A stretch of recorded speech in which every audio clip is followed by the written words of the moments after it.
नमस्कार। आज हम वाक्य रचना देखेंगे।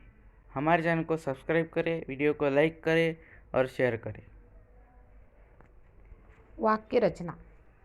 ऐसे शब्द समूह जो पूरा अर्थ स्पष्ट करते हो वह वाक्य कहलाते हैं। वाक्य रचने के दो प्रकार अर्थात खंड पड़ते हैं, उद्देश्य और विधेय। उद्देश्य वाक्य में जिसके विषय में कुछ कहा जाए उसे उद्देश्य कहा जाता है और उद्देश्य के बारे में जो कहा जाए उसे विधेय कहा जाता है। उदाहरण देखेंगे हम। राम एक प्रतापी राजा थे। इस वाक्य में राम के विषय में कुछ कहा गया है, इसीलिए राम है उद्देश्य और जो कहा गया है वह है विधेय। इस प्रकार वाक्य रचना के दो खंड पड़ते हैं, उद्देश्य और विधेय।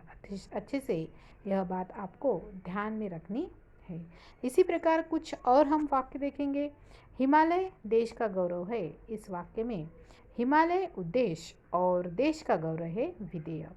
महासागर अपने देश के चरण पखारता है। इस वाक्य में भी महासागर के बारे में कहा गया है, इसीलिए महासागर उद्देश्य और अपने देश के चरण पखारता है विधेय। निखिल कश्मीर घूमने गया था। घूमने कौन गया था? निखिल।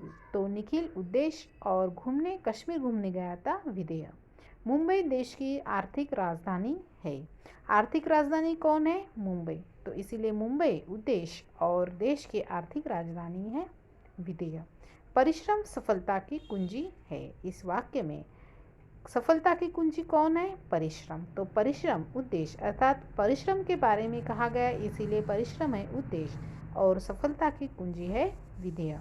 इस प्रकार वाक्य के उदाहरण हैं, वाक्य रचना है और वाक्य की व्याख्या भी है।